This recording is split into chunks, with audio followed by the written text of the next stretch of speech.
De par sa position géographique, la ville de Kananga, anciennement appelée Loulouabourg, est située au centre de la République démocratique du Congo et elle est l'une des villes historiques de la RDC et chef-lieu de la province du Kasaï central. Estimée à près de 2 millions d'habitants, la ville de Kananga présente à ses jours plusieurs défis énormes sur le plan infrastructure économique pour ne citer que ceci. Dans sa mission d'investigation, Bossolo Télévision se rendit à Kananga pour palper du doigt le vécu quotidien de Kanangais. Première étape de leur visite dans cette ville, la carrière d'approvisionnement de Kayas et Moellon, située dans la commune de Nganza, où cette dame évoque plusieurs difficultés ayant trait à son travail artisanal qu'elle exerce depuis des années.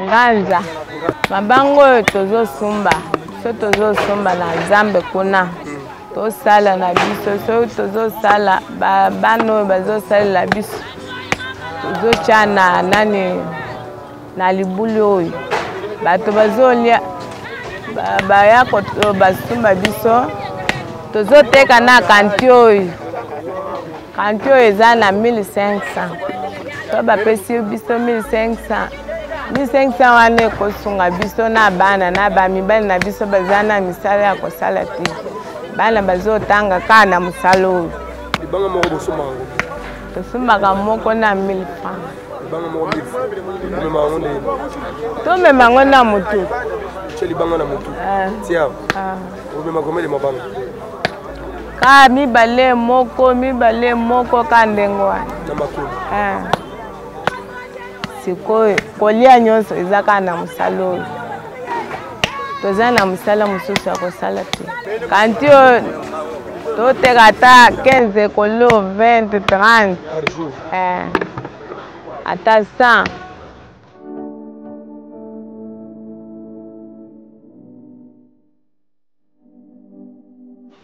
Komona akali mwa mputa nasalaka natumbaka mapa nazoteka mapa kafe mabanga bati biloko nyonso nde nazosalisa na baninga nazwile pa papa nanga na mama nanga baboti nanga nde balakisinga mpona kosala moyen ya kolia na kotangisa bana souffrance nyonso nazomona nde nazoteka biloko oyo mpona na misalisa nalali na nzala yaya na ngai nakolia ndenge nini mpona oyo nde natekaka naliaka pasi si nde nayokaka motema nyonso oyo pasi moto ekoti ngai na motema molungu ebele nazoyoka nayoki pasi na motema oyoki na fandi boyo nayoki motema ezopasoka na moto ezokota ngai boy. Le calvaire étant difficile, elle appelle le président de la République Félix Tshisekedi de veiller à la situation du Kasaï central. Tokoyebisa Félix pasi na biso eleki ayebi biso te azopesa bato mbongo mpo bakabela biso bapesa bamibali na biso nani batangi mike basilisi classe te sikoyo nani baza na moyen ya kolipa mosala eza te mosala nini bazosala yango bafandika ndenge wana bazofandaka pamba tosalaka misala ya pamba oyo mpona kolisa bana na kotangisa bango toza na posa ya aya kosunga biso soki ayawa asungi biso tokosepela mokonzi na biso abongesela biso apesa biso misala oyo tosala mpona tozwa mbongo ya be na fandi na ngai mpe esika ya kimia nde nazwa mbongo wana na service bana na ngai na famille kindumba na kozwa maladi na kokufa kasi apesa ngai musala oyo na kosala ya kofanda bien nazwa mbongo oyo kosalisa bana na ngai na kolia ya bien mpona mosala ya kindumba eza mosala ya eza nete mutu akeye kokota na wese public akokozwa maladi ya mbala moko akufa kasi tosala ndenge nazosala boye mpona pasi tina mukolo oyo nzambe akosala uve tani chilombo akosala mpona kopesa biso mosala ya bien nde tofanda na kimia.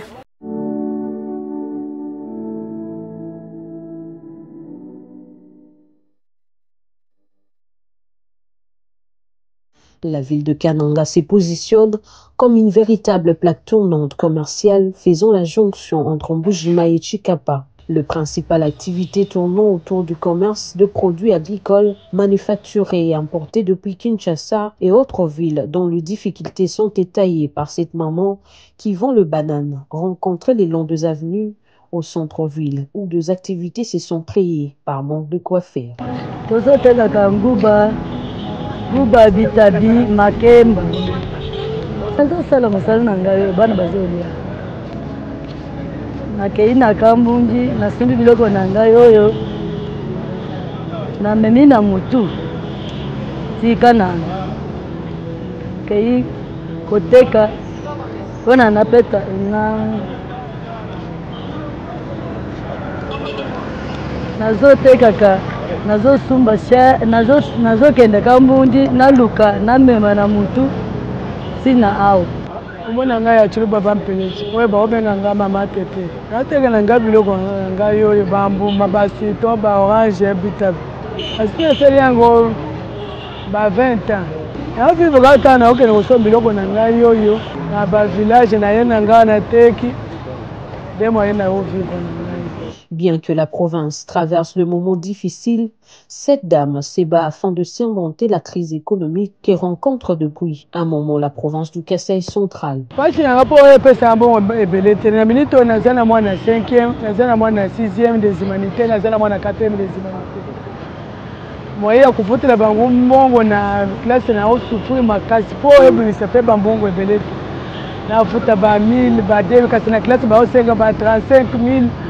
Ba 50 000 nde pasi na omona po ebimisa pe bambongo ebelete na osalela kaka ba petit à petit na okende kambundi na okende pe bunkonde na okende pe chikaji makolo ba musu na zela pe na soki na zui moyen na zui pe ka moi transport ba moto soki na keka moni osala na zela 3 jours tola na biso libanda na ba nini ba bato bazosala soki ba restaurant soki babimi bakei na bandako etikali pamba tokoti wana tolali baste pamba ba 5 tolamuki tobandika kotambola 19-20 tolali lisusu 5 tolamuki tobandeli kaka kosala na pesi bango bamisalisa pota na bamisalisa na nga boye naza na ta ya kosenga moninga te naza na ta ya kokende pa famille te nazanga moko na ndako papa tekelenga bana ke soki abungisaka ke na ye wapi kasi bana ba okena ba classe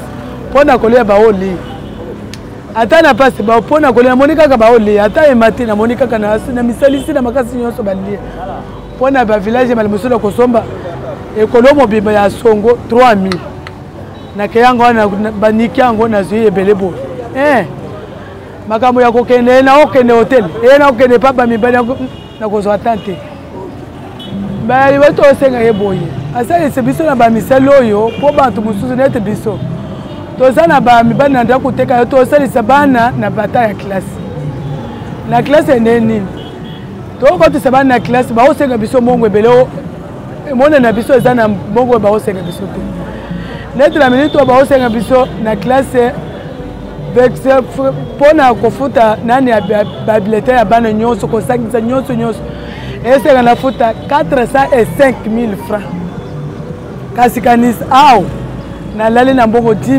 500 oyo na koteka na nga combien pona ko na 400 kele na moyen ya koli na mwana komi na ba humanité boye abanda pe ko lot c'est bien pour que na classe boye abanda pe na ka sapata be na lokolo akosa c'est soki ba misali ya bien eye nete ba to bien soki ba yao moto abia soki azana musala saka ya pe akosoma nga pe ebele soki asose ndeko salisi sasalisi nga soki asomi nga sasalisi nga sena swinga bongo na futi pe classe mukolo musu mwana nga pe abimi pe moto tele wana ndena kobeba pe moto. Le FAM se caractérise par l'esprit entrepreneurial, un aspect de choses qui booste un tout petit peu l'économie provinciale. Senga Chifama Marie, awa tuzana El Michel. Awa weza kambundi nataka biloko mbisi kambanyoka nyama zaba soko emona ni na teki ngamoko nde nakoteka na pasi nasali yango na 22 ans na bande kobota bana nga liboso ti sikoyo nazalaki koba bangombe bata bakoteka nazanga mbongo nde nazungi na oyo Ah, so mutoye na bimite na zaka kumeli boso siko na bande ovande lao. Soko mutoye ngape na komboli, soko na zana mbongo muketo kali na mama na pesi apesi ngape na teki na zungu silie. Na zaka kusuma na kati siluluwa na ke kabwe na ke katende kuna na ke bunkonde. Tangu alibosonga na bandaka na motoka. Zele baby to bande okende na makolo. Tango moto to bande okende na moto siko pasi na makolo na kokanisi te. Ngai bana nga mwana nga suka oyo. Siko ba ko konde na zana bango na ndako bana tike. Ah papa akofa. Au-delà des efforts humains conjugués, elle interpelle le gouvernement central à prendre ses responsabilités. Osana ngai papa ezali boso moya kolia ezali te. Ba mama biso pasi na mbongo tozala ngote. Tango nani chiminya yao apesi biso ndambo ya mbongo ya kudefisa 100% tokozongisa mike kasi mbongo muke mwaye bato baza ebele de yango wana tolobi tufutelaka bana classe nga nakosenga président ata ya bamama oki zele na biso nyonso ebebi mayi ezali te courant ezali mikolo mikoyi mosusu ya bando koyiba yango nzela mabe zala nde na kananga eleki awa yi nde biloko bwa masango ekiti tubanda kosoma masango yango na 15000 bakitisa biso biloko atindelaka biso biloko olia bana na classe na secondaire mpo na ngai nakosenga te apesa biso pamba na bana pasi bayokola pamba nana mwana moko asilisi 6e mwaye nakotise na classe ezali te mwana ya soda mpe lisusu mama na ya kofi azongi lisusu na mosala ya kisoda bongo ya kofuta mpe ezali te awa aleli ngai ali mama koko mwaye ezali te na 100000 bakosenga 200 mpo na kota na formation na pa baso nyonso omoni oyo bakombola nde biloko na banyongo toza na mbongo te.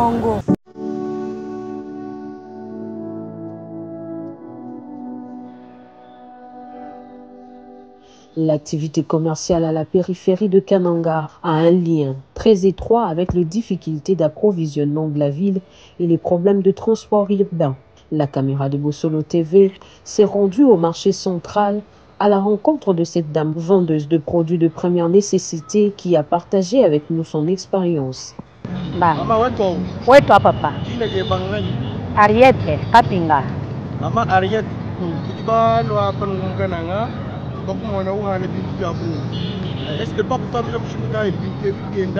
par rapport à la crise économique, taux d'échange sur terrain?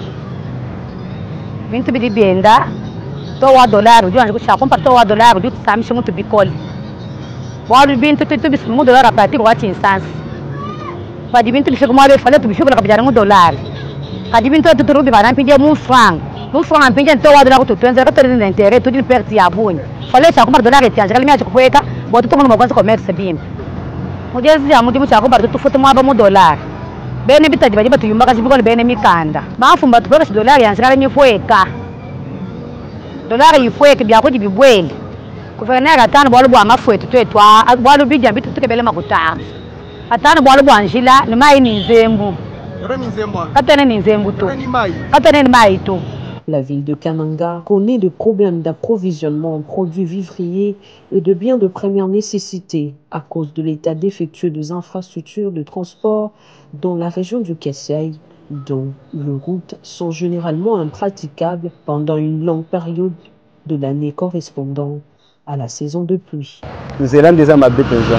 Na moyen à vivre nous allons les qui m'appellent.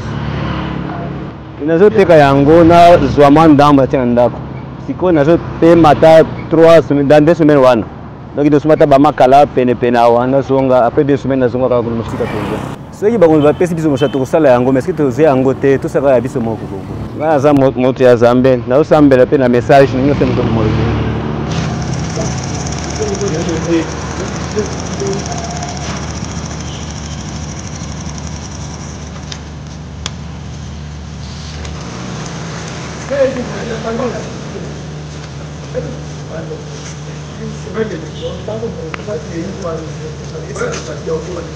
Hey,